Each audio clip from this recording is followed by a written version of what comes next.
Assalamualaikum warahmatullahi wabarakatuh. Apa kabar semuanya? Semoga semuanya dalam keadaan sehat walafiat, tak kurang suatu apapun. Baik, pada kesempatan kali ini, pertemuan kedua mata kuliah keterampilan konseling ini, Bu Anila akan menyampaikan tentang konsep dasar konseling. Ya, pada pertemuan kali ini kita akan membahas tentang pengertian konseling, tujuan konseling, karakteristik konseling, ciri-ciri konseling profesional, dan perbedaan konseling gaya lama dan konseling gaya baru. Baik, dalam kehidupan sehari-hari tentu saja kita tidak bisa lepas dari namanya masalah, ya. Hampir semua orang tentu mengalami permasalahan dalam kehidupannya. Perbedaannya hanya terletak pada kompleksitas permasalahannya, apakah masalahnya itu masalah yang sederhana atau masalah yang sangat kompleks, ya. Yang kedua, dari sikap dan sudut pandangnya. Bagaimana individu itu menghadapi permasalahan itu? Apakah disikapi dengan santai, ataukah disikapi dengan positif, negatif, dan lain sebagainya. Kemudian yang ketiga, dilihat dari jenis permasalahannya. Apakah yang dialami itu adalah permasalahan yang berkaitan dengan masalah pribadi, sosial, keluarga, atau yang lainnya. Atau perbedaannya terletak pada bagaimana mengatasinya. Ya, masing-masing orang tentu saja memiliki cara-cara yang berbeda di dalam mengatasi setiap permasalahan yang dialami. Oleh karena itu, belum tentu permasalahan yang sama yang dialami oleh individu yang berbeda, ya, akan mendapatkan jalan keluar atau solusi yang sama, karena masing-masing individu berbeda. Nah, kalau kita perhatikan di sekitar kita, kita bisa melihat bahwa banyak persoalan-persoalan yang terjadi, ya. Entah itu masalah yang berkaitan dengan keluarga, misalnya di sini dapat dilihat perceraian dalam keluarga yang berawal dari percekcokan, ya, ketidakharmonisan dalam keluarga, ya, atau permasalahan yang dialami oleh para usia lanjut yang memiliki harapan di usianya yang sudah tua bersama dengan keluarganya, namun pada kenyataannya mereka harus hidup di panti jompo. Atau permasalahan-permasalahan yang terkait dengan masalah sosial, ya, pengemis, gelandangan, dan orang-orang terlantar, ya. Bisa juga permasalahan yang dialami di para narapidana yang karena satu dan lain hal terpaksa harus berpisah dengan keluarganya dan berada di tahanan. Atau permasalahan-permasalahan lain seperti kenakalan remaja, baik itu tawuran, ya, dan lain sebagainya. Ya. Berbagai bidang layanan konseling tentu saja sudah kita ketahui bahwa permasalahan bisa saja terkait dengan masalah pribadi, masalah sosial, masalah belajar, ya, masalah pekerjaan atau karir, atau juga permasalahan yang terkait dengan dimensi keagamaan, atau juga masalah keluarga dan lain sebagainya. Semua persoalan-persoalan itu tentu saja membutuhkan, ya, orang lain untuk membantu memecahkan masalah.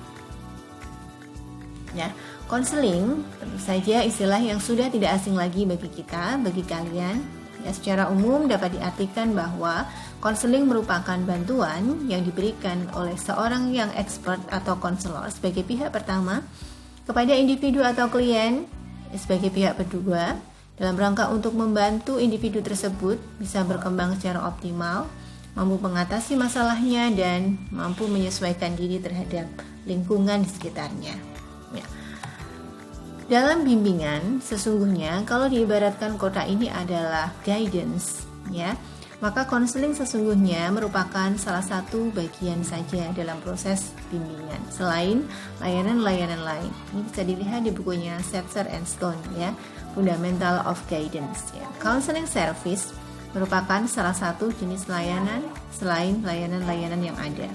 Tapi karena konseling merupakan salah satu teknik atau jenis layanan yang banyak digunakan atau populer, maka kemudian seringkali digandingkan kata guidance and counseling, bimbingan dan konseling.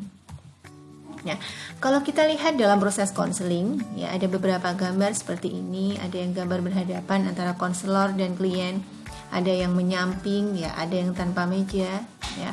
Masing-masing konseli memiliki kenyamanan tersendiri dalam proses konseling, ya. Bisa jadi dia merasa nyaman dengan duduk di sofa, atau bisa jadi dia juga merasa nyaman dengan duduk berhadapan-hadapan. Untuk itu, Dalam proses konseling, yang terpenting pertama diutamakan adalah bagaimana kenyamanan konseli dalam proses konseling, sehingga kemudian klien dengan rela hati dan terbuka menyampaikan permasalahan-permasalahan yang dialami. Nah, untuk selanjutnya, pembahasan tentang tujuan konseling. Josh dan Ricky menyebutkan bahwa beberapa tujuan konseling diantaranya adalah: pertama, membantu terjadinya perubahan perilaku atau behavior changing, ya. Harapannya setelah terjadi proses konseling, ada perubahan perilaku klien, tentu saja dari yang kurang baik menjadi lebih baik, ya, dari yang sudah baik ke arah yang lebih baik lagi. Yang kedua, meningkatkan kemampuan individu dalam membina hubungan dalam lingkungan masyarakatnya. Harapannya dengan adanya proses konseling, ada kemampuan atau skill individu yang kemudian terlatih dalam berinteraksi dengan individu atau lingkungan masyarakatnya. Kemudian meningkatkan keterampilan pemecahan masalah atau problem solving, kemudian mengembangkan keterampilan pengambilan keputusan decision making, dan yang berikutnya meningkatkan potensi dan pengembangan individu. Hal yang tidak jauh berbeda disampaikan juga oleh tokoh yang lain bahwa tujuan konseling diantaranya untuk membantu individu agar bisa memahami dirinya lebih baik, mengembangkan dan mengarahkan potensi yang dimilikinya, memecahkan masalah atau problem solving, memiliki pandangan yang realistik dan objektif tentang dirinya, melakukan penyesuaian diri, aktualisasi diri, dan terhindar dari berbagai perilaku yang menyimpang. Kemudian lebih lanjut dijelaskan oleh Peter Fresa bahwa ciri-ciri konseling profesional adalah: yang pertama, bahwa konseling itu dilakukan oleh seorang konselor yang sudah terlatih dengan pekerjaannya. Artinya, proses konseling itu dilakukan oleh orang yang ahli, expert, ya. Bukan hanya seseorang yang kemudian bisa memberikan nasihat, kemudian bisa disebut sebagai proses konseling profesional. Curhat misalnya, ya, belum bisa dikatakan sebagai proses konseling profesional jika konselor yang melakukan proses itu belum terlatih secara profesional dalam pekerjaan tersebut.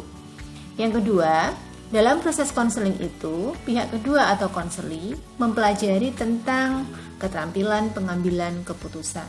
Jadi konseling bukan hanya sekedar pemberian nasihat, kemudian klien menerima nasihat itu dan melakukan nasihat-nasihat atau solusi-solusi itu, tapi lebih dari itu konseli belajar tentang bagaimana cara mengambil keputusan, bagaimana cara memecahkan masalah, sehingga di kemudian hari dia bisa melakukan hal yang sama terhadap permasalahan yang dia alami. Kemudian yang berikutnya, bahwa hubungan profesional itu atau proses konseling itu didasarkan pada kesukarelaan antara konseli dan konselor. Jadi tidak boleh ada keterpaksaan antara konselor dan konseli dalam proses konseling itu. Nah, itu beberapa ciri konseling profesional. Berikutnya, karakteristik konseling. Karakteristik konseling diantaranya adalah berkenaan dengan proses konseling itu adalah proses behavior changing dengan sukarela, perubahan perilaku yang dilakukan secara sukarela. Kemudian konseling itu bertujuan untuk mendorong terjadinya perubahan pada diri konseli. Konseling diarahkan untuk kepentingan konseli, bukan konselor yang dibatasi oleh nilai-nilai tertentu. Kemudian proses itu dilakukan melalui suatu proses wawancara. Kemudian konseling memang sebagian ada proses mendengarkan, namun tidak semua sesi konseling itu adalah mendengarkan. Dan sebaliknya konseling bisa berisi dengan nasihat, tapi bukan berarti konseling adalah nasihat. Ya. Selanjutnya, konselor berupaya untuk memahami konseli, bukan sebaliknya. Bukan konseli yang harus memahami konselor. Kemudian yang terakhir, konseling berlangsung secara rahasia dan bersifat pribadi. Itu salah satu asas yang paling penting yang harus diperhatikan oleh konselor, confidential. Ya. Kemudian yang terakhir berkenaan dengan perbedaan konseling gaya lama dengan konseling pengembangan. Ya, kalau dulu konseling itu bersifat klinis. Ya, artinya pengobatan, ada masalah, kemudian klien datang, masalahnya selesai, begitu. Tapi kalau sekarang konseling lebih bersifat pedagogi. ya. Artinya memberikan pengembangan pendidikan, melihat potensi klien bukan melihat kelemahannya, berorientasi pada pengembangan potensi positif konseli, bukan hanya berorientasi pada pemecahan masalah, membahagiakan klien, artinya konselornya bukan tidak serius, tegang gitu ya, menakutkan. Dialognya itu menyentuh ya klien sehingga klien mau terbuka, bersifat humanistik, memanusiakan konseli dan klien sebagai subjek bukan sebagai objek ya. Dan yang terakhir, konselor hanya membantu untuk memberikan alternatif kepada konseli, selebihnya konseli yang akan memutuskan. Baik teman-teman, itu secara sekilas tentang pengantar ya konsep dasar konseling. Untuk selanjutnya nanti kita akan diskusikan lebih lanjut. Terima kasih. Assalamualaikum warahmatullahi wabarakatuh.